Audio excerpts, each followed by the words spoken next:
네, 오늘 2021년 부활절 아침 예배에 나오신 우리 성도님들을 환영합니다. 또 축복합니다. 우리 기독교에 있어서 가장 소중하고 또 가장 감사하고 기쁜 날이 저는 오늘 이 아침 부활절 예배라고 저는 믿습니다. 오늘 하나님께서 우리의 예배를 받으시고 특별히 이 부활의 아침에 우리를 새롭게 하시며 또 우리에게 말씀해 주시는 그런 귀한 날이 될 걸로 믿습니다. 우리 감사한 마음으로 또 하나님의 말씀을 사모하는 마음으로 간절히 주님 앞에 예배드리기를 원합니다. 우리 묵도하심으로 오늘 예배 시작하도록 하겠습니다. 묵도하시겠습니다.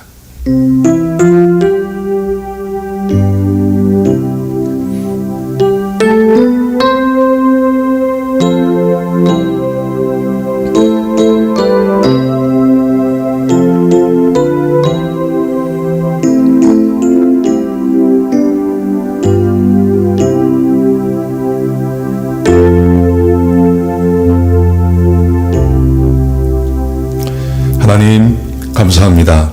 이 부활의 아침에 주님 앞에 나와서 예배드리게 하시고 하나님께서 베풀어 주신 그 은혜와 감사를 생각해 보게 하시니 감사합니다.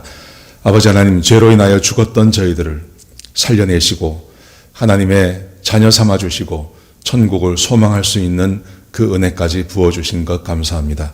아버지 하나님, 우리가 이 아침에 그 하나님의 은혜에 감사해서 주께 영광 돌리며 예배하기를 소원합니다. 성령으로 충만케 하시고 아버지 하나님께서 우리와 함께 계셔 주시는 우리 예배를 흠양하시는 그런 귀한 예배가 될 수 있도록 역사하여 주옵소서. 주님, 우리가 마음을 다해서 하나님께 예배하기를 소원합니다. 우리에게 성령으로 덧입혀 주시고 하나님께서 인도하여 주시는 귀한 예배가 되게 하여 주옵소서. 주님 감사합니다. 예수님의 귀하신 이름으로 간절히 기도드렸습니다. 아멘.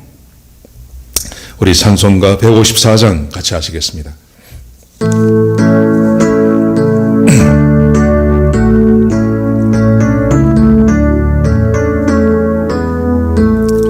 예수 부활했으니 할렐루야,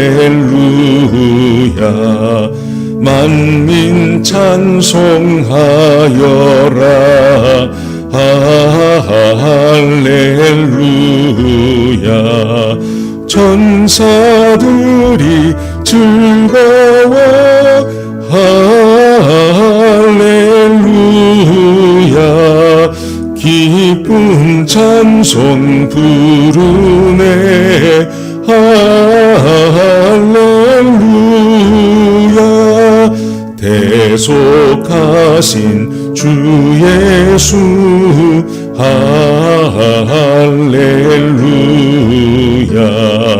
선한 싸움 이겼네. 할렐루야, 사망 권세 이기고. 할렐루야, 하늘 문을 여셨네. 할렐루야, 무덤 권세 이긴 주. 할렐루야, 왕의 왕이 되셨네. 할렐루야, 높은 이름 세상에. 할렐루야, 널리 반포하여라. 할렐루야, 길과 진리 되신 주. 할렐루야,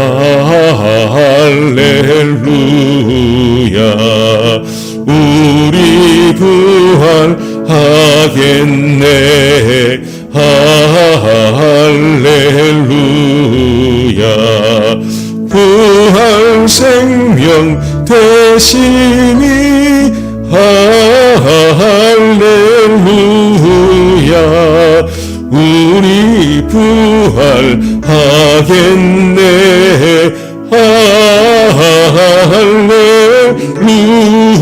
할렐루야. 아멘. 아멘. 우리 교동문 62번입니다. 62번 부활절 말씀 우리 같이 한번 한 절씩 교독하시도록 하겠습니다. 제가 한 절 읽고 여러분들이 한 절 읽고 해서 교독하시겠습니다. 하나님께서 사망의 고통을 풀어 살리셨으니 이는 그가 사망에게 매여 있을 수 없었음이라. 우리 주 예수 그리스도로 말미암아 우리에게 이김을 주시는 하나님께 감사하노라. 예수께서 친히 그 가운데 서서 너에게 평강이 있을지어다 하시니 저희가 놀라고 무서워하여 그 보는 것을 영으로 생각하는지라. 예수께서 가라사대 어찌하여 두려워하며 어찌하여 마음에 의심이 일어나느냐. 내 손과 발을 보고 나인 줄 알라. 또 나를 만져보라. 영은 살과 뼈가 없으되 너희 보는 바와 같이 나는 있느니라. 그리스도께서 죽은 자 가운데서 다시 살아 잠자는 자들의 첫 열매가 되셨도다. 같이 읽겠습니다. 예수께서 가라사대 나는 부활이요 생명이니 나를 믿는 자는 죽어도 살겠고 살아서 믿는 자는 영원히 죽지 아니하리라. 아멘. 우리 공동기도 제목으로 기도하는 시간 갖도록 하겠습니다. 소리 내어서 기도하시기 바랍니다. 기도하시겠습니다. 홍석화 집사의 암을 치료해 주십시오. 배옥준 집사의 뇌졸중을 치료해 주십시오. 언어가 회복되고 오른쪽 팔다리에 힘이 생겨나도록 해 주십시오. 곽한나 집사의 허리를 치료해 주십시오. 권하자 집사가 다시 걷도록 해 주십시오.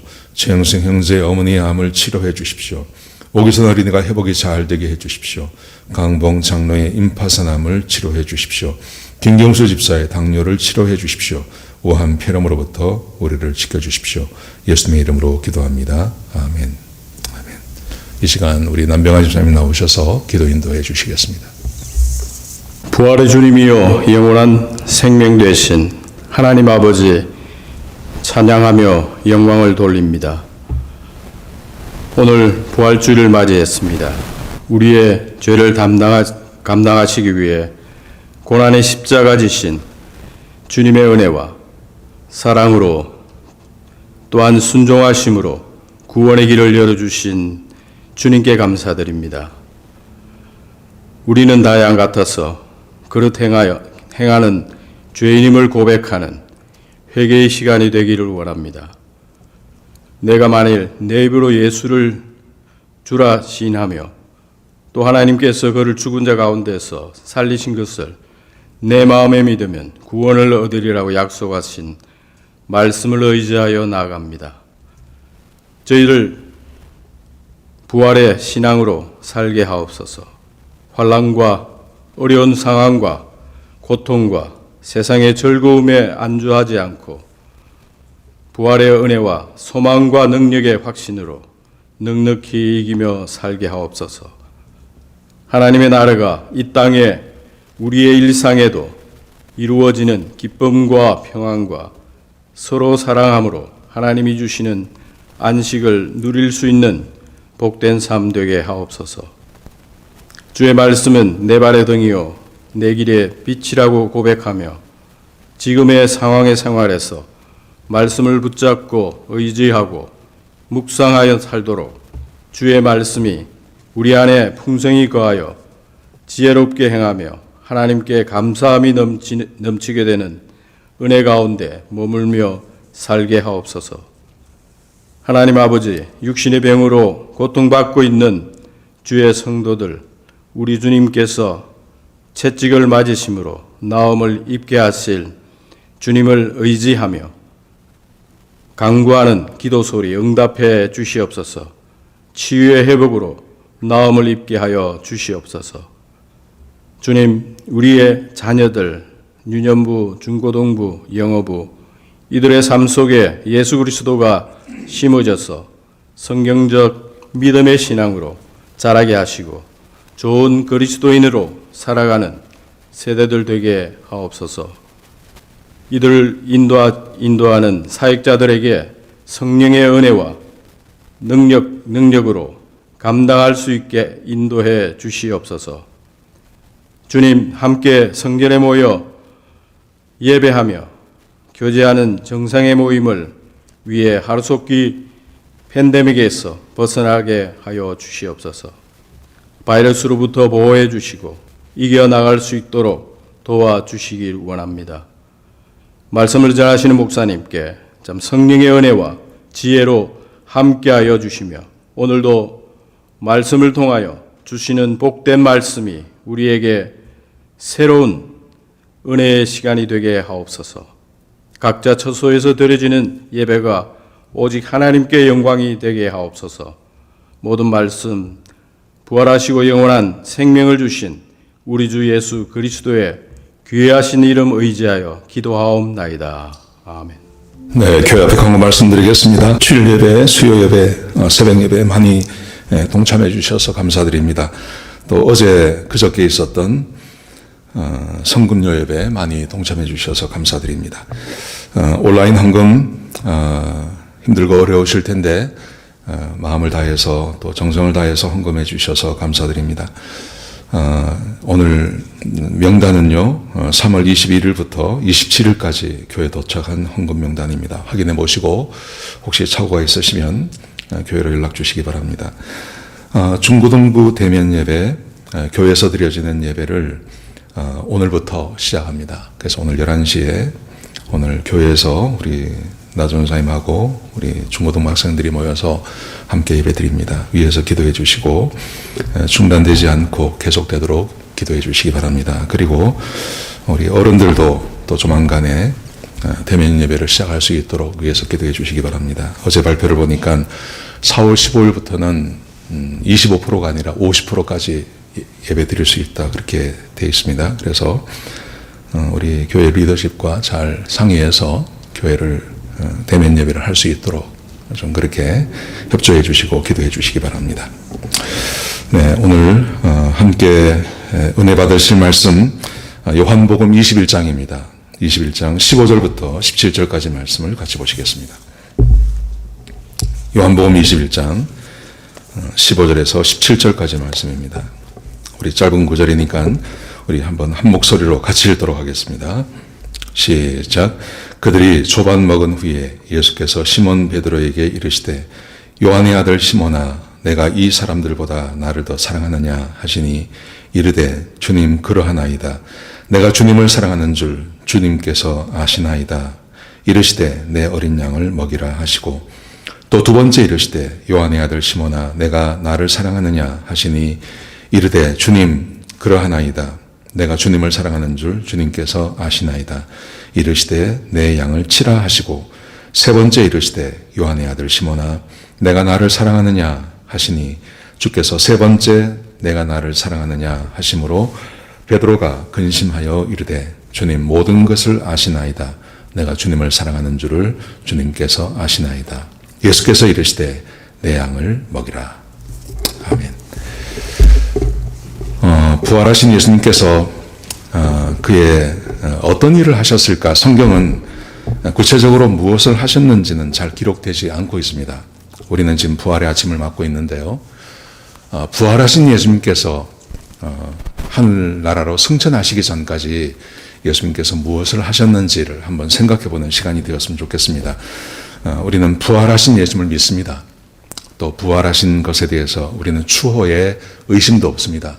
우리는 보지 않았지만 우리 안에 성령님이 거하시기 때문에 본 것보다 더 확실히 우리는 주님이 부활하신 것을 믿습니다. 그리고 우리가 한번 생각해 보실 것은 부활하신 예수님께서 천국으로 가시기 전까지 그 기간 동안 무엇을 하셨을까 하는 것입니다. 성경에는 구체적으로 기록되어져 있지 않습니다. 근데 이제 몇 가지 사건이 나오고 있죠. 그 몇 가지 사건을 통해서 부활하신 예수님이 무엇을 하셨는지를 한번 생각해 보는, 그리고 그것을 우리에게 적용해 보는 시간이 되었으면 합니다. 자, 부활하신 예수님께서 무엇을 하셨느냐 하면, 저는 오늘 본문의 말씀을 통해서 여전히 예수님께서 그의 제자들을 사랑하신다는 것을 드러내시고 계셨습니다. 왜냐하면 제자들에게는 문제가 있습니다. 예수님께서 부활하신 것이 마냥 좋지만은 않았습니다.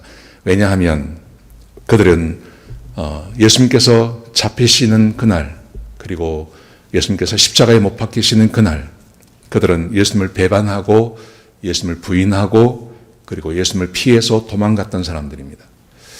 그렇기 때문에 부활하신 예수님이 굉장히 기쁘고 감사하지만 또 한편 생각해 보면 저 예수님께서 우리를 사랑하실까? 저분이 하나님이 맞습니다. 부인할 수 없는 사실입니다. 그런 죽음을 자기들이 봤는데 부활하신 예수님께 나타나셔서 손을 보여주시고 옆구리를 보여주셨습니다. 그래서 예수님이 하나님이시라는 것을 부인할 수가 없습니다, 이제는. 그런데 한 가지 문제는 저 예수님이 여전히 우리를 사랑해 줄까? 예수님을 부인하고 배반하고 도망가고 했던 우리들을 예수님께서 여전히 사랑해 주실까 하는 문제가 제자들의 마음 가운데 있다는 것입니다. 우리도 인생을 살면서 주님을 믿고 또 한때 많은 은혜를 받지만 우리 안에 간혹 범죄하고 죄를 짓고 그런 경우가 있지 않습니까? 그래서 우리 마음 가운데 우리도 모르게 이런 마음이 들 수 있습니다. 주님이 여전히 나를 사랑하실까 하는 그런 의심이 들 때가 있습니다. 특별히 우리가 지금 교회에 모이지 못한 지가 1년이 넘었습니다. 1년이 넘었는데요. 이런 상황에서 우리가 교회에서 모여서 예배를 드리고 신앙생활을 할 때 하고 지금은 너무 다르지 않습니까? 너무 다르고 그 뜨거웠던 신앙이 많이 사가들어졌죠. 그리고 어떻게 보면 교회에 모이지 않고 대면 예배를 드리지 않는 것이 더 편해질 수 있습니다. 그래서 그 편한 삶을 아마 즐기는 분들이 계실 것입니다. 그 즐기고 좋긴 한데 한편으로 생각해 보면 이런 마음이 들 때가 있죠. 하나님께서 나를 여전히 사랑하실까? 나를 여전히 사랑하실까? 지금 내 마음이 이런데 내가 이전과 전혀 다른 신앙생활을 하고 있는데 주님이 나를 사랑하실까? 내 기도를 들으실까? 내가 하나님 앞에 예배를 드린다고 해서 주님께서 내 예배를 받으실까 하는 그런 의심과 두려움이 우리 마음 가운데 있지 않습니까? 여러분, 이것보다 몇 배 더 강하게 제자들이 부활하신 예수님 앞에 있었을 때 그들의 마음 가운데 그런 두려움이 훨씬 더 강하게 있었다는 것이죠. 예수님께서 부활하신 다음에 예수님께서 하시는 그 일들, 그 사역 가운데 가장 중점을 두셨던 사역이 저는 제자들에게 찾아가셔서 내가 너희를 여전히 사랑한다는 것을 보여주시는 그 사역이 예수님의 사역이었다고 저는 봅니다. 오늘 특별히 함께 읽은 이 본문의 말씀 요한복음 21장은 디베랴 바닷가, 갈릴리 바닷가에 있는 제자들, 예수님을 기다리지 못하고 자기들의 본업으로 돌아갔습니다. 베드로가 나는 이제 고기 잡으러 가야 되겠다 하고 자기의 본업으로 3년 전에 본업으로 돌아가지 않습니까? 근데 거기에 6명의 제자들이 동의합니다. 그 6명의 제자들의 이름이 기록되어져 있습니다.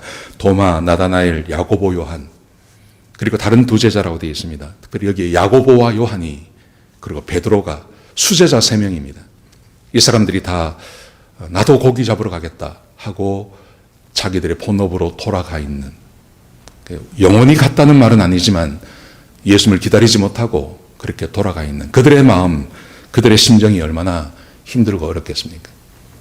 그렇게 그들이 고기들을 잡으러 갔지만 우리 본문을 읽어보면 3절에서 6절까지 읽어보시면 고기를 한 마리도 잡지 못합니다.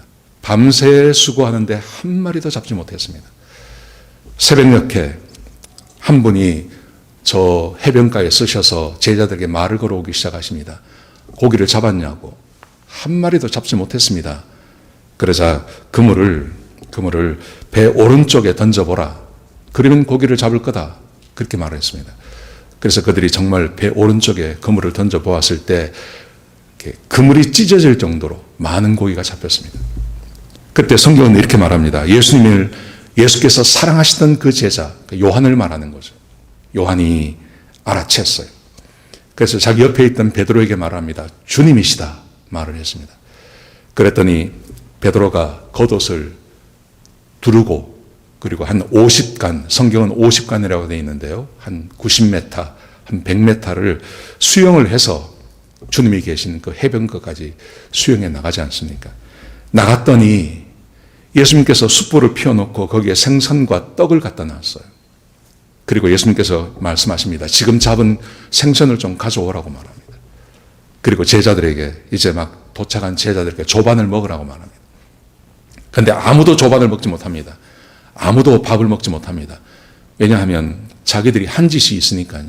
아무도 밥을 먹지 못하니까 예수님께서 손수 그들에게 생선과 떡을 나누어 주십니다. 마치 며칠 전에 있었던 그 최후의 만찬 때처럼요. 예수님께서 그들에게 생선을 나누어 주시고 떡을 나눠 주시고 그리고 아침을 먹으라고 격려해 주십니다. 자, 제가 함께 나누고 싶은 이야기는 그 식사가 다 끝난 다음에 예수님께서 본격적으로 베드로와 대화를 시작하십니다. 우리가 너무나 잘 알고 있는 말씀입니다. 똑같은 말을 예수님께서 3번 질문하시고 베드로가 3번 대답하는 이야기입니다. 예수님께서 이렇게 질문하십니다. 15절에 보시면 요한의 아들 시몬아, 내가 이 사람들보다 나를 더 사랑하느냐? 요한의 아들 시몬아. 여기서 우리가 눈여겨봐야 할 것은 이것입니다. 요한의 아들 시몬이라는 이름입니다. 예수님께서 요한의 아들 시몬의 이 이름을 바꾸어 주셨어요. 베드로라는 이름으로 바꾸어 주셨어요. 게바라는 이름으로 바꾸어 주셨어요. 그런데 예수님께서 3년 전에 그를 처음 만났을 때 그 이름을 다시 부르시는 거예요. 요한의 아들 시몬아, 내가 나를 사랑하느냐? 그러자 베드로가 이렇게 대답합니다. 주님, 그렇습니다. 내가 주님을 사랑하는 줄 주께서 아십니다. 그러자 예수님께서 내 어린 양을 먹이라. 이 대화를 3번 반복하십니다. 그래서 뭐 여기서 여러 가지 그 설교를 말씀하지 않습니까? 어떤 분들은 베드로가 3번 예수님을 부인했기 때문에 예수님께서 3번 똑같이 이걸 물어봐서 복수하시는 거라고. 뭐 숯불을 피워놓은 거는 숯불 앞에서 베드로가 예수님을 배신했기 때문에 그 숯불을 피워놓고 자기가 배신한 것을 생각하게 하려고 했겠다. 여러 가지 설교가 나옵니다. 여러분, 그런데 제가 오늘 생각하고 싶은 것은 이것입니다. 서두에 말씀드린 것처럼 예수님의 사역의 그 중요한 반향은 어떤 것이었냐면 예수님께서 여전히 제자들을 사랑하신다는 것을 확인시켜 주는 것이었어요.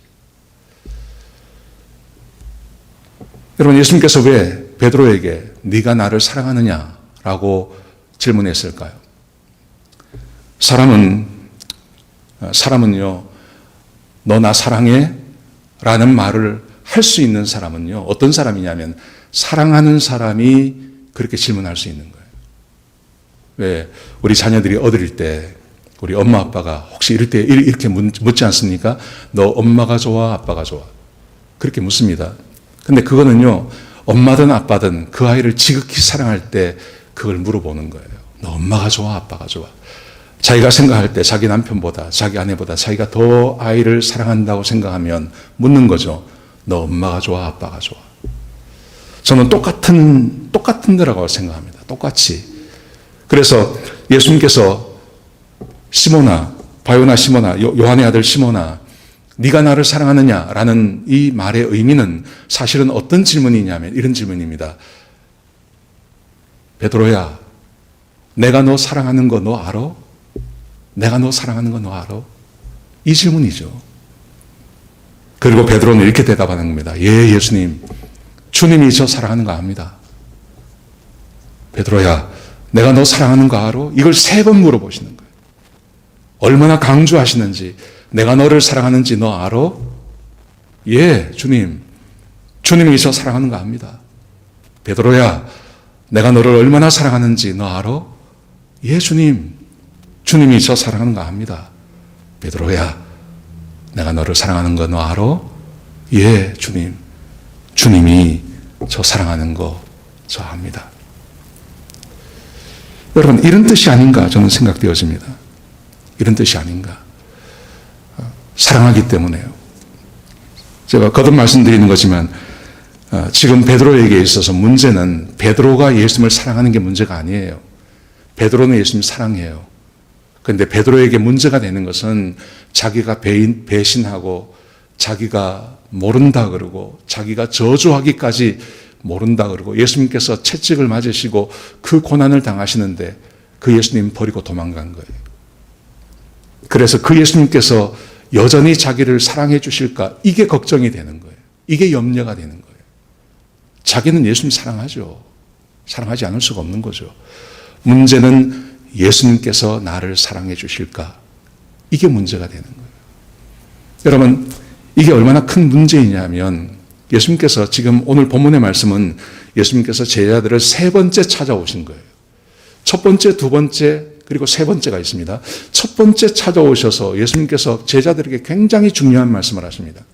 부활하신 첫날이죠. 그날 저녁 때 문이 닫혔고 부활하신 것을 믿지 않던 제자들이 문을 닫아놓고 숨어 있지 않습니까? 유대인들을 두려워해서요. 그때 예수님께서 문을 열지도 아니하시고 찾아오셨습니다. 들어오셨습니다. 그리고 자기의 손을 보여주시고 옆구리를 보여주셨습니다. 부활하신 예수님을 알고 제자들이 기뻐하지 않습니까? 그때 예수님께서 그들에게 굉장히 중요한 말씀을 하십니다. 세 가지 말씀을 하십니다. 첫 번째 이렇게 말씀하세요. 그들에게 사명을 주세요. 이렇게 말씀하세요. 아버지께서 요한복음 20장 21절에 보시면요. 아버지께서 나를 보내신 것처럼 나도 너희를 보낸다. 이렇게 말씀하세요. 그들에게 사명을 말씀하세요. 그리고 두 번째, 그들에게 성령님을 부어주세요. 22절에 보시면요. 이 말씀을 하신 다음에 그들을 향하여 숨을 내쉬며 이르시되 성령을 받으라. 숨을 내쉬며. 여러분, 저는 이 말씀만 가지고도 설교를 했으면 좋겠어요. 너무 귀한 말씀이죠. 여러분, 숨을 내쉬며 성령을 받으라고 말씀하세요. 이걸 처음에 언제 하셨냐면 창세기에서 하나님께서 아담을 만드실 때 그에게 숨을 내쉬며 그에게 생기를 불어넣지 않습니까? 근데 창세기 6장에 보면 하나님께서 그 성령을 사람에게서 영원히 거두십니다. 영원히 거두십니다. 그리고 에스겔에 하나님께서 말씀하시길 내가 그때가 되면 내 영을 사람들에게 부어줄 거라고 말씀하셨어요. 요엘서도 그렇고요. 에스겔도 그렇고 예레미야도 그렇고요. 그런데 지금 이제 예수님께서 부활하신 예수님께서 제자들에게 숨을 내쉬며 그들에게 성령을 받으라. 놀라운 은혜입니다. 놀라운 은혜. 그리고 예수님께서 제자들에게 권세를 주십니다. 사명을 주시고 성령을 주시고 그들에게 권세를 주시는데 23절에 보시면 이렇게 말씀하세요. 너희가 누구의 죄든지 사하면 사하여질 것이요 누구의 죄든지 그대로 두면 그대로 있으리라. 놀라운 권세입니다. 사람의 죄를 사하고 사람의 죄를 사하지 않는, 물론 제자들이 하는 것은 아닙니다. 이건 복음의 능력을 말하는 거죠. 죄를 사할 수 있는 분은 하나님 한 분밖에 없죠. 이런 권세를 제자들에게 부어주셨어요. 그들에게 사명과 성령과 권세, 3년간의 그 제자 훈련의 결정판 아닙니까? 여러분, 근데 참으로 놀라운 것은요, 이 놀라운 은혜와 이 권세와 성령을 받은 이 제자들이 꼼짝도 하지 않아요. 이 은혜를 받았으면 막 예수님을 찾아 나가든지 예수님과 함께 길을 가든지 해야 되는 거 아닙니까? 그런데 이 제자들이 꼼짝을 하지 않습니다. 어떻게 꼼짝하지 않냐 하면 다음번에 예수님께서 찾아오실 때까지, 도마를 찾아오실 때까지 8일 동안 그 다락방에 숨어 지내요. 꼼짝도 하지 않아요. 왜 그랬을까 하는 거죠. 왜 그랬을까? 저는 그 이유가 성령님이 부족해서가 아니었습니다. 사명이 의심받아서가 그런 게 아닙니다. 권세가 믿어지지 않아서가 아닙니다. 그들에게 있어서 한 가지 문제는 이것입니다. 저 주님이 정말 우리를 사랑하실까? 부활하신 예수님께서 정말 우리를 사랑하실까?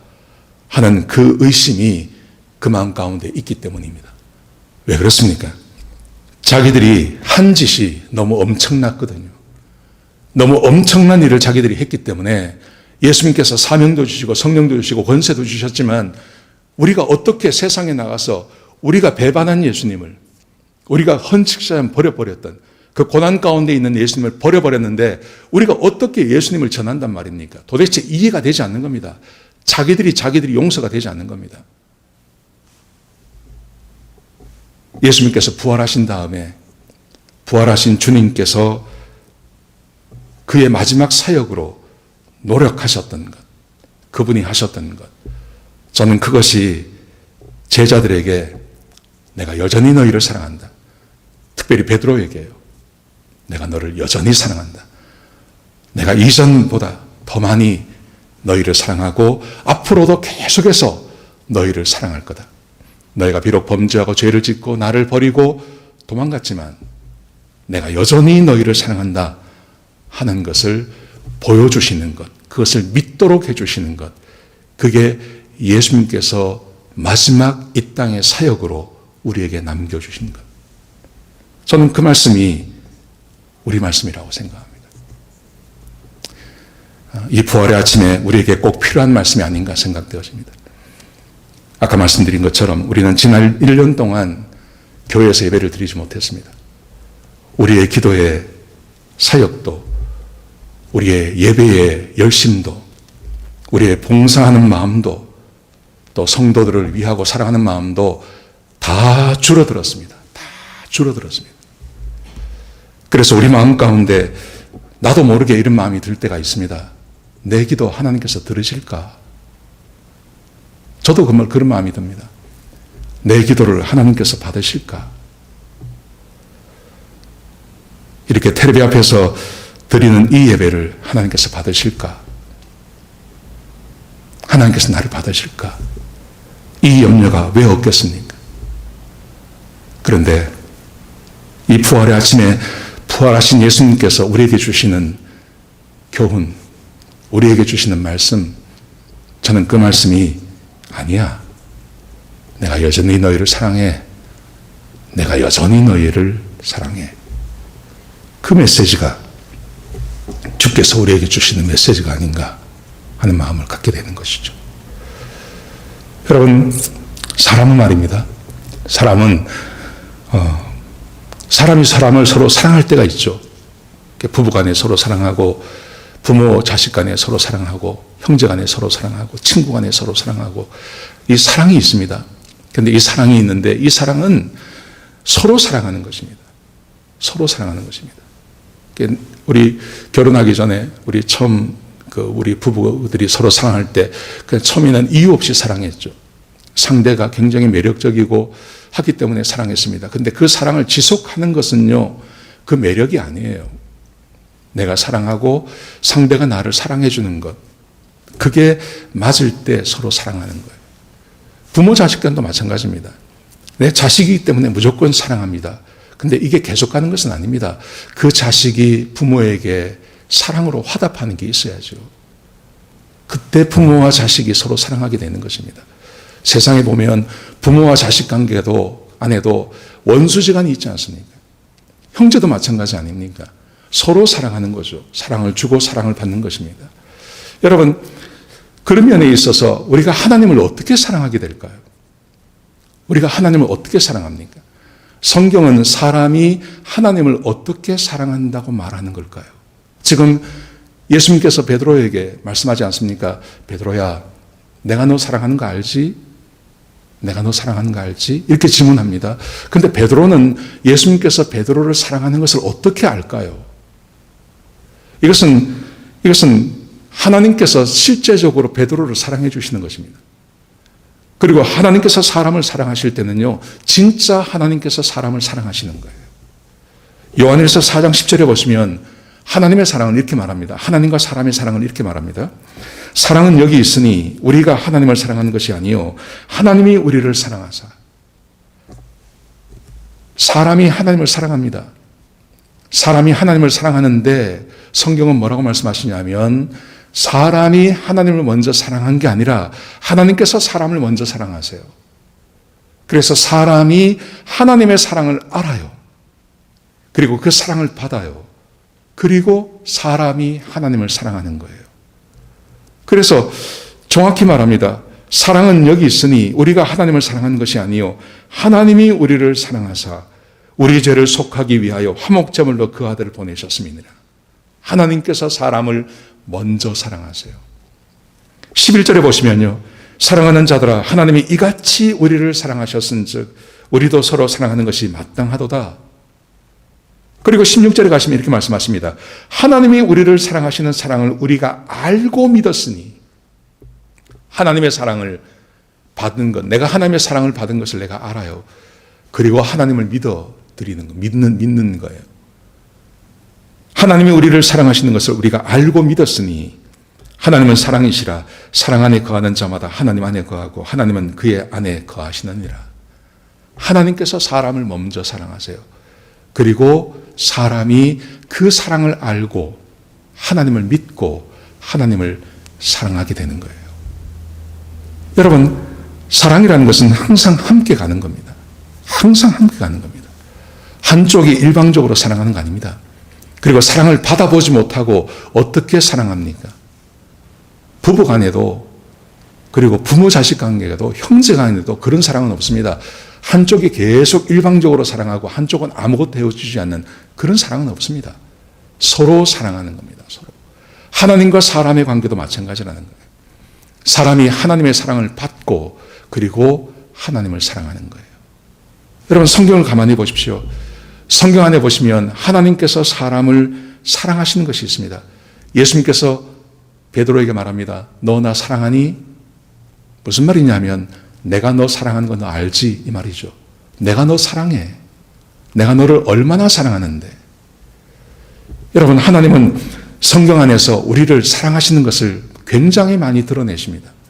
하나님께서 사람을 사랑하실 때 어떤 방법으로 사랑하실까요? 세 가지입니다. 저는 성경을 보면서 세 가지라고 생각합니다. 첫 번째는 하나님께서 사람을 찾아오십니다.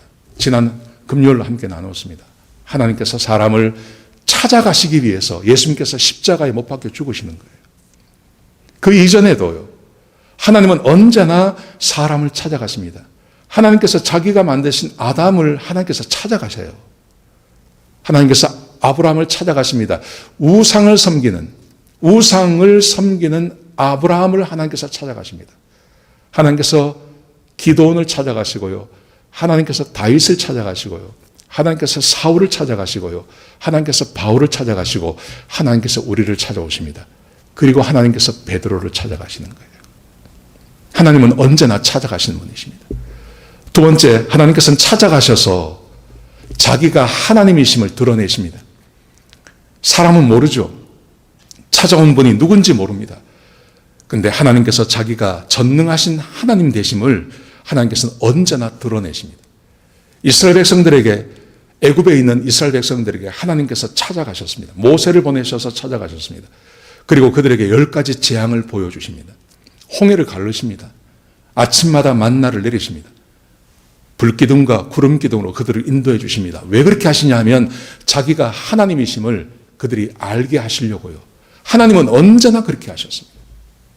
그리고 세 번째, 자기를 하나님이신 것을 드러내신 다음에 하나님께서 그 사람과 함께 동행해 주시는 것입니다. 하나님은 사랑을 그렇게 하십니다. 찾아가 주시고요. 자기가 하나님이신 것을 드러내시고요. 기적을 통해서요. 그리고 그 사람과 함께 동행해 주십니다. 그래서 사람은 하나님의 사랑을 알고 경험하게 되는 것입니다.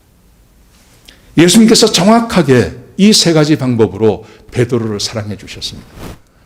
여러분, 베드로가 예수님을 찾아왔습니까? 아닙니다. 예수님께서 베드로를 사역 초기에 찾아가셨습니다. 디베라 바닷가에서 밤새도록 고기를 잡았습니다. 오늘 이 본문처럼요. 똑같은 갈릴리 바다에서 밤새 고기를 잡았는데 한 마리도 잡지 못했습니다. 그래서 배를 해변가에 대어놓고 밤새 썼던 그 그물을 손질하고 있을 때 예수님께서 베드로에게 오십니다. 그리고 그에게 부탁을 하십니다. 거기 배가 많이 있었어요. 배가 많이 있었는데 베드로의 배를 선택하셔서 배를 좀 띄워달라 그러죠. 그리고 배에 앉으셔서 자기를 찾아온 사람들에게 하나님의 말씀을 전합니다. 여러분, 이 말이 무슨 말이냐 하면 베드로가 바로 예수님 바로 옆에서 예수님께서 전하시는 그 말을 다 들었다는 말이에요. 얼마나 놀라운 특권인지 모릅니다. 말씀이 다 끝난 다음에 예수님께서 베드로에게 명령을 하십니다. 배를 좀 깊은 곳으로 가서 그물을 내리라고 이야기합니다. 베드로가 이렇게 말을 하죠. 내가 밤새 그물질을 했는데 한 마리도 잡지 못했습니다. 그러나 내가 말씀에 의지하여서 그물을 내리리이다. 그리고 깊은 곳에 가서 그물을 내렸습니다. 고기가 얼마나 많이 왔는지 그물이 찢어질 정도로 찢어지기에 고기가 많이 잡혔습니다.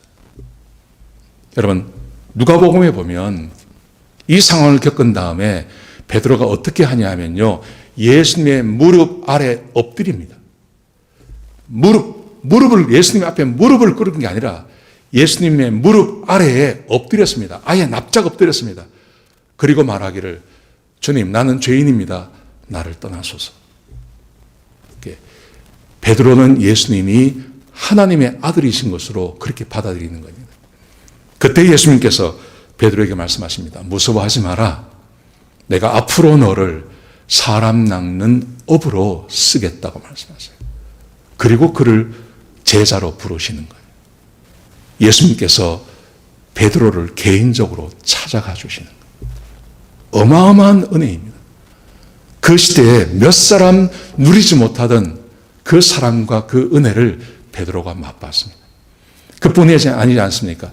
그때부터 예수님께서 본격적으로 고기 한 번 잡은 것으로 만족하지 않고요. 그 고기 잡은 것은 아무것도 아니죠. 예수님이 하나님의 아들이신 것을 베드로에게 현장에서 보여주지 않습니까?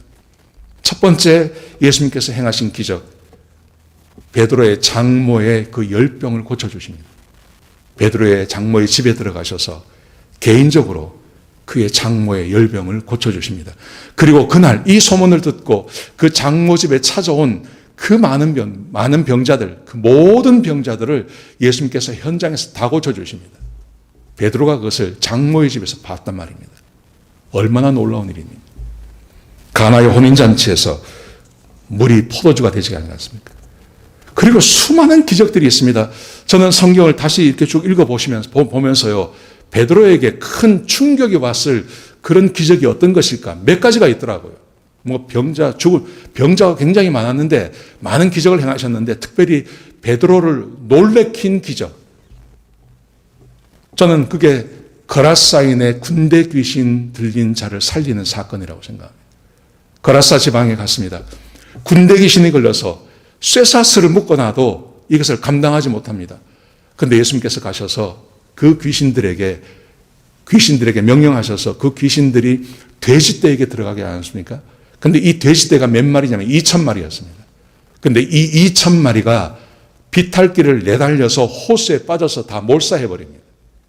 2,000마리의 돼지, 그 돼지떼에게 귀신이 들어가서요, 2,000마리가 비탈길을 뛰어서 내려간다고 생각해 보십시오. 어마어마한 겁니다, 그거. 그리고 얘들이 전부 다 호수가에 들어가서 다 죽어버렸습니다. 얼마나 놀라운 사건입니까? 베드로의 머리 가운데 예수님을 믿지 않고는 못 되길 그런 기적을 예수님께서 행하셨습니다. 그리고 12년 동안 혈루병을 앓았던 그 여인을 고쳐주시는 사건을 한번 생각해 보십시오. 예수님께서 야이로의 딸을 고치러 가시다가 갑자기 길을 가시다가 멈추셨어요. 그러면서 말씀하시기를 누가 내 몸에 손을 대었냐 그럽니다. 베드로가 바로 옆에 있었습니다. 그래서 베드로가 예수님께 대답을 합니다. 예수님, 사람이 이렇게 많고 예수님을 막 밀고 하는데 예수님의 손댄 사람이 어디 한둘이겠습니까? 그러니까 예수님께서 아니야, 나에게서 능력이 나갔어. 그게 무슨 말인지 몰랐죠. 그때 한 여인이 와서 예수님 발 앞에 무릎을 꿇지 않습니까? 그리고 자기가 그랬다고. 그리고 예수님께서 그 여인을 깨끗게 하시고 돌려보냅니다. 정말 놀라운 일이죠. 수많은 사람이 예수님의 몸에 손을 대었는데 예수님께서 그 능력이 나간 것을 아시고 말씀하시는 사건, 얼마나 놀라운 일입니까? 베드로가 그 현장에 있었던 것이죠. 그리고 야이로의 그 죽은 회당장 야이로의 딸을 살려내시는 사건을 생각해 보십시오. 그리고 이 혈루병 여인을 고쳐주고 조금 늦게 그 집에 도착했습니다. 아이가 이미 죽었습니다. 통곡을 하고 거기에 장례사까지 와 있었습니다. 그런데 예수님께서 말씀하십니다. 울지 말라고. 아이가 죽은 게 아니라 잔다고 이야기하셨습니다. 그랬더니 거기 모인 사람들이 다 비웃었습니다. 죽은 사람과 잠자는 아이를 구분을 못하겠냐고 다 비웃었습니다. 그런데 예수님께서 그 죽은 아이의 손을 붙잡고 아이야 일어나라 한마디 하시니까 그 죽은 아이가 살아났어요. 놀라운 역사죠. 여러분, 예수님께서 이런 놀라운 기적들을 베드로에게 계속 보여주셨습니다. 이것은 예수님께서 하나님의 아들이신 것을 베드로에게 각인시켜 주시는 것입니다. 그래서 사람들이 나를 누구라 하느냐? 너희는 나를 누구라 하느냐? 예, 성령 충만해서요. 예, 주는 그리스도시고 살아계신 하나님의 아들입니다. 이 고백을 하지 않을 수가 없었던 거죠. 그뿐만이 아닙니다. 예수님께서 베드로에게 은혜를 베풀어 주신 것은 그를 찾아오셔서 선택하셨고 그에게 기적을 보내주실 뿐만 아니라 굉장히 개인적인 관계를 이 베드로와 맺어주십니다. 첫 번째 개인적인 관계는 베드로의 이름을 바꿔주시는 겁니다. 첫 번째 만나자마자 주님께서 그의 이름 시몬이라는 이름에서 게바라는 이름, 베드로라는 이름으로 바꿔주십니다. 시몬은요 그냥 조그만 돌이란 말이에요. 조약돌 같은 거라는 거예요. 조약돌, 아주 작은 돌. 근데 베드로, 게바, 베드로라는 말의 의미는 큰 반석이란 말입니다. 예수님께서 그를 만나자마자 그의 그 작은 인생, 꿈도 작고 능력도 볼품없고 집안도 볼품없고 아무것도 볼품없는 그 베드로에게 예수님께서 게바라는 이름을 주십니다. 베드로라는 이름을 주십니다. 큰 반석 같은 사람이 될 거라고 예수님께서 그렇게 말씀하십니다. 얼마나 개인적인지 모릅니다. 능력도 될 수 있고 개인적인 경험도 될 수 있는데요. 폭풍이 치는 날 그들이 막 힘들어할 때 예수님께서 물 위를 걸어오셨어요. 물 위를 걸어오시는 걸 보고 사람들은 귀신이라고 두려워하는데 예수님께서 나다 두려워하지 마라 그랬습니다. 확인해보니 예수님이셨습니다. 그래서 베드로가 예수님께 말합니다. 주님이시거든 나를 명하여서 물 위로 걸어오게 하소서.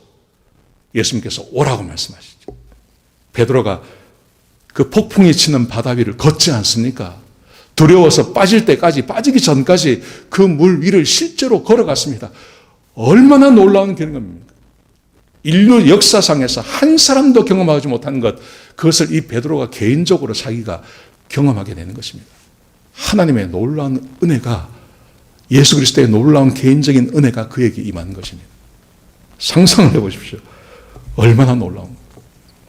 그가 그 놀라운 신앙 고백을 한 다음에 예수님께서 베드로를 향해서 이렇게 말씀하십니다. 너는 베드로라. 이름을 시몬에서 게바, 베드로로 바꿔주신 다음에 예수님께서 그 이름의 의미를 설명하십니다. 너는 베드로라. 내가 이 반석 위에 내 교회를 세우리니 음부의 권세가 이기지 못할 거다.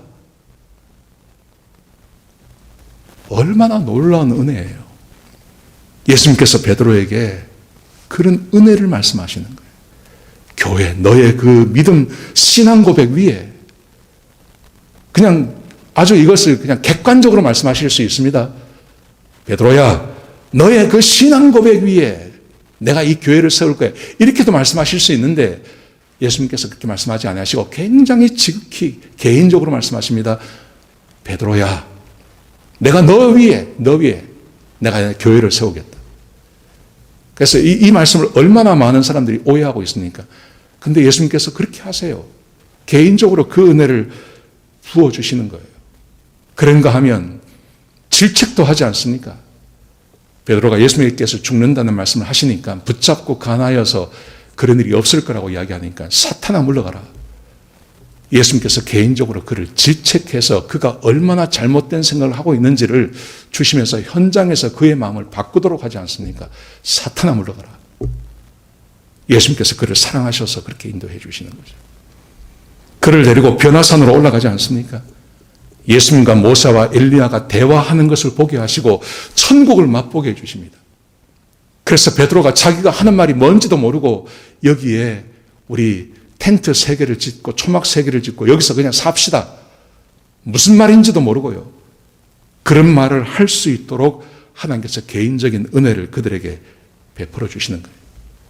베드로에게 이 은혜를 베풀어 주시는 거예요. 그뿐만이 아닙니다. 저는 성경을 읽어나가면서 베드로가 가장 정말 감동했을 한순간이 있었다고 생각합니다. 그게 어디냐면 가버나움이에요. 가버나움에 들어갔을 때 거기에 반세겔 인두세를 받는 사람이 있었습니다. 이 사람이 베드로를 찾아옵니다. 그리고 이렇게 말을 합니다. 왜 너희 선생은 인두세 안 내냐? 그렇게 질문을 합니다. 베드로가 할 말이 없었습니다. 그래서 베드로가 이렇게 말합니다. 우리 선생님 내신다 그래요. 그리고 예수님께 갔습니다. 갔더니 예수님께서 다 하셨어요. 그리고 예수님께서 베드로에게 이렇게 질문합니다. 베드로야, 이 세상 임금이 누구에게 세금을 받느냐? 자기 아들이냐 아니면 타인에게냐? 물어봅니다. 베드로가 대답하죠. 당연히 내게 받죠. 그래, 그거야. 걱정하지 마. 그러면서 예수님께서 그 말씀하세요. 그런데 말이야, 세상의 시험에 빠지지 않게 우리가 해야 할 일이 있어. 너 가서 낚시해봐. 너 낚시 전문이잖아. 가서 낚시해. 그래서 첫 번째 걸려오는 그 고기 입을 열어봐. 거기에 한세겔이 있을 거야. 그 한세겔 갖다 줘. 너와 나를 위해서 그 사람한테 갖다 줘. 굉장히 예수님께서 베드로에게 친밀하게 예수님께 말씀하시는 거예요. 이 은혜를 베드로가 받아요.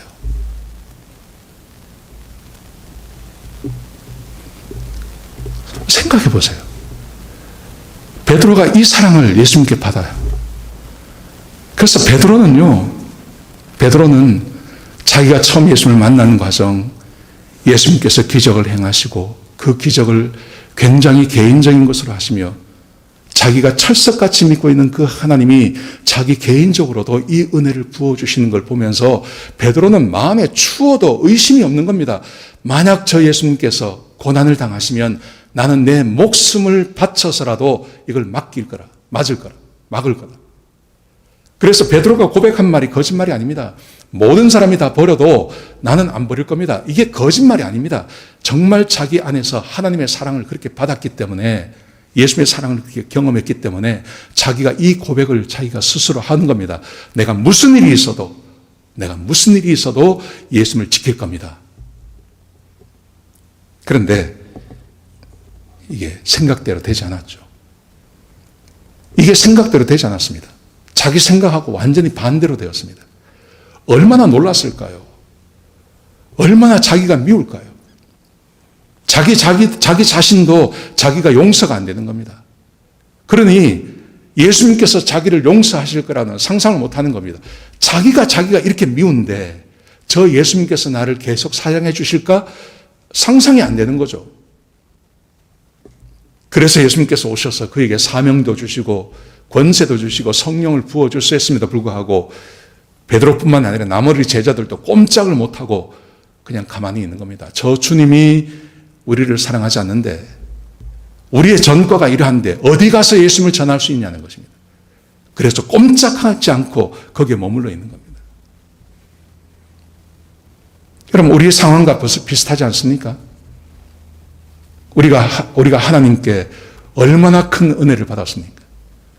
우리 성도님들 가운데 하나님의 사랑을 엄청나게 받은 분들이 계시지 않습니까? 우리가 지금 이만큼 살고 있는 것, 여기까지 와 있는 것, 하나님께서 우리에게 얼마나 큰 은혜를 부어주셔서 지금 우리가 여기 와 있습니까? 그런데 지난 1년 동안 하나님을 예배하지 못하고, 제대로 예배하지 못하고, 기도도 제대로 못하고, 내가 하나님의 은혜를 받고 하나님의 축복을 받을 때 우리가 상상도 하지 못했던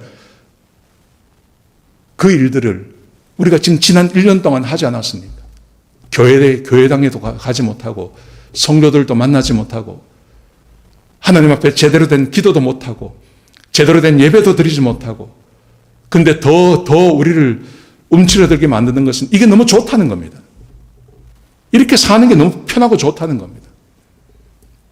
이렇게 사는 게 너무 편하고 좋고, 그래서 계속 이렇게 갔으면 좋겠다고 하는 마음이 우리 마음 가운데 있고, 또 한편으로는 그렇게 하는 내가 너무 죄송하고, 하나님 앞에 너무 죄송하고, 하여튼 이 복합적인 마음들이 우리 마음 가운데 있습니다. 그래서 우리는 나도 모르게 이런 생각을 하게 되는 것이죠. 베드로처럼요. 주님이 나를 사랑하실까? 내 기도 하나님께서 들으실까?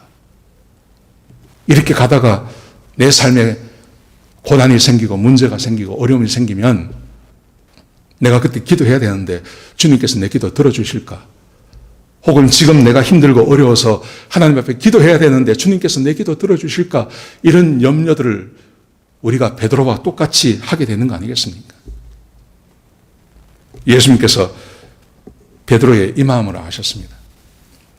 그래서 오늘 본문의 말씀 보시면요, 예수님께서 지난 3년 동안 베드로에게 하셨던, 찾아가 주셨고 그에게 기적을 보내셔서 예수님이 하나님의 아들이신 것을 보여주셨고, 그리고 그들과 함께 일상의 삶을 사시면서 그들을 사랑하시는 것을 보여주셨는데, 오늘 본문의 이 짧은 기간 동안 예수님께서 이 세 가지를 다 보여주세요. 처음 그들이 만났던, 베드로가 만났던 그 게네사렛, 그 갈릴리 바닷가로 예수님께서 그들을 찾아오지 않습니까? 그리고 예수님께서 그들에게 말씀하십니다. 고기를 잡았느냐? 못 잡았습니다. 배 오른편에 그물을 한번 던져보라. 3년 전에 하셨던 것을 똑같이 하셨습니다. 그랬더니 고기가 어마어마하게 잡히지 않습니까? 그리고 주님 앞에 갔더니 예수님께서 숯불을 피워 놓으시고 생선을 거기에 갖다 놓으시고, 그리고 아무 일도 없었던 것처럼 베드로에게, 제자들에게 지금 잡았던 그 생선 좀 가지고 와. 생선 좀 가지고 와. 그리고 생선을 올려놓으시면서 예수님께서 이리 와, 이리 와. 이리 와서 식사해. 저 밥 먹어. 아무도 못 먹죠. 아무도 못 먹습니다. 그때 예수님께서 떡과 생선을 한 사람 한 사람에게, 그 7명에게, 베드로에게, 요한에게, 야고보에게, 바돌로메에게, 도마에게 예수님께서 한 사람 한 사람 나눠주면서 밥 먹어, 밥 먹어. 예수님의 마음이 하나도 변하지 않았음을. 바로 얼마 전에 마지막 만찬석에서 예수님께서 베드로도 주님을 사랑한다고 이야기하고 그들이 얼마나 자신이 있었습니까? 만찬석에서 우리가 주님을 위해서 목숨을 버릴 겁니다. 했던 그때나 지금이나 예수님께서 전혀 변하지 아니하시고 똑같은 마음으로 그를 사랑한다고 말씀하시고 내가 너희를 사랑해. 그리고 똑같이 해주시는 거죠. 똑같이. 밥 먹어, 밥 먹어. 식사해. 밥 먹어. 걱정하지 마. 내가 너희를 사랑해. 내가 찾아왔잖아. 내가 기적을 보여줬잖아. 그리고 예수님께서 지난 3년 동안 보여주셨던 것처럼 그렇게 그들을 섬기시면서 그 사랑을 드러내 보여주시는 것입니다. 부활하신 예수님께서 지금 그 일을 그들에게 해주시는 것입니다. 저는 지금도 마찬가지라고 생각합니다. 우리가 비록 기도하지 못하고, 우리가 비록 예배를 제대로 드리지 못하고, 이렇게 1년을 보내고 살아왔지만, 우리 주님께서 여전히 우리를 사랑하신다고 저는 믿습니다. 여전히 저를 사랑하시고, 여전히 우리 성도님들 한 분 한 분을 하나님께서 여전히 사랑하십니다. 여전히 사랑하십니다. 그리고 나와 함께 길을 가자고, 내가 너희를 영원히 떠나지 않을 거라고, 내가 영원히 너와 함께 할 거라고, 그러기 위해서 내가 이 고통을 당했고 내가 이 십자가를 졌다고 예수님께서 말씀하시는 이 메시지가 지금 우리 부활의 아침에, 2021년 이 부활의 아침에 우리가 들어야 할 메시지라고 저는 믿습니다. 이 말씀이 우리 사랑하는 성도님 마음 가운데 새겨지기를 소원하십니다. 내가 너희를 여전히 사랑해. 내가 너희 사랑하는 거 알잖아. 우리가 잠 기도하십시다. 주님, 이 아침에 저희를 찾아와 주셔서 우리를 구원해 주신 하나님의 사랑을 드러내 보여주시니 감사합니다. 아버지 하나님, 아무 공로도 또 아무런 능력도 없는 저희들을 사랑해 주셔서 하나님의 백성으로 삼아 주시고 우리를 이 은혜 가운데 있게 하시고, 하나님 지금도 저희를 여전히 사랑하시는 그 사랑을 우리가 의심하지 않습니다. 아버지 하나님, 이 부활 아침에 우리에게 주신 이 메시지가 우리 성도들의 마음 가운데 새겨지게 하시고 의심하지 않게 하시고, 범죄하고 죄를 저질렀던 그 베드로가 주의 놀라운 사역자가 되고 또 순교자가 된 것처럼 하나님, 하나님의 그 사랑으로 우리를 불러주셔서 다시 하나님을 예배하며 다시 하나님께 기도하며 다시 하나님을 섬기는 주의 백성들이 되게 역사하여 주옵소서. 하나님, 이 메시지가 우리 성도들의 마음 가운데 새겨지게 하여 주옵소서. 성령님 역사하여 주시옵소서. 주님 감사합니다. 예수님의 귀하신 이름으로 간절히 기도드렸습니다. 아멘.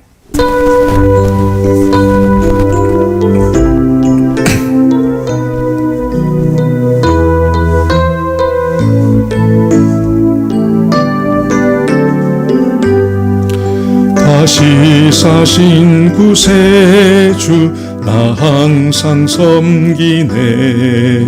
온 세상 조롱해도 주 정령 사셨네. 그네로운 손길 부드러운 음성 내 평생 주님 함께 늘 계시네.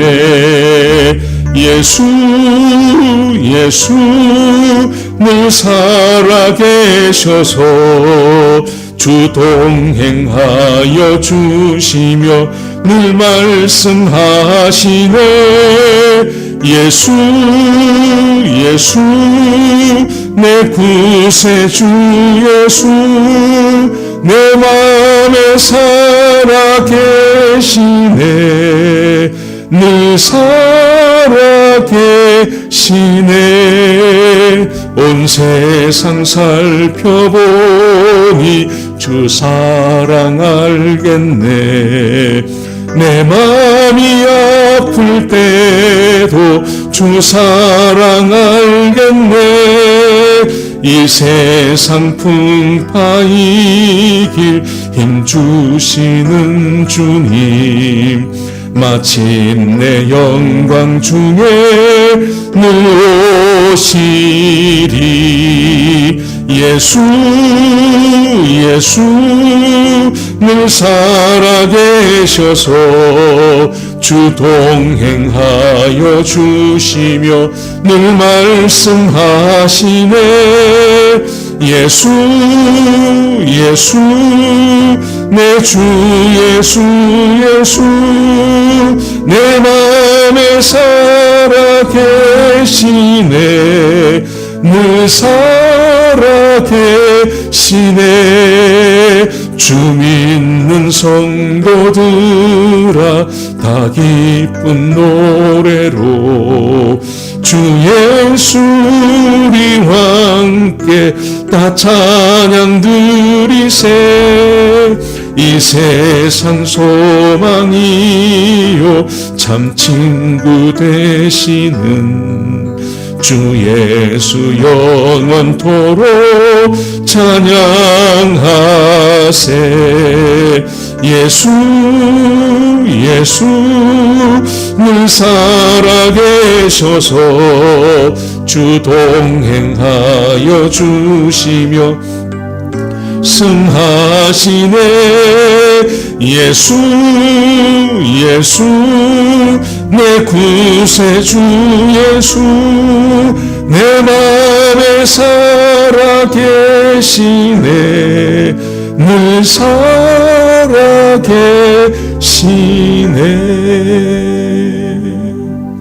네, 오늘 부활의 아침 또 부활절 여러분의 마음 가운데 기쁨과 은혜와 또 하나님의 축복이 늘 함께 하시길 주의 이름으로 축복합니다. 우리 같이 한번 기도하시겠습니다. 아버지 하나님, 이 부활의 아침에 우리에게 참된 주의 말씀을 들려주시니 감사합니다. 하나님께서 우리를 얼마나 사랑하시는지, 그리스도께서 우리를 얼마나 사랑하시는지 알게 하시니 감사합니다. 아버지 하나님, 우리가 이 사랑 놓지 않게 하시고 이 사랑 의심하지 않게 하시고 하나님의 사랑 가운데 하루하루를 살아가는 주의 백성들이 되게 역사하여 주옵소서. 이제는 우리 주 예수 그리스도의 끝끝인 사랑과 우리 아버지 하나님의 끝끝인 사랑과 우리 성령 하나님의 내주하시고 인도하시고 우리를 축복하시는 그 은혜가 오늘 말씀을 듣고 하나님의 사랑을 늘 기억하며 하나님 앞에 충성스러운 종들로 살아가기로 다짐하는 주의 백성들 머리 위에 지금부터 영원까지 함께 하시옵기를 우리 주 예수 그리스도의 이름으로 간절히 축복하며 기도드렸습니다. 아멘.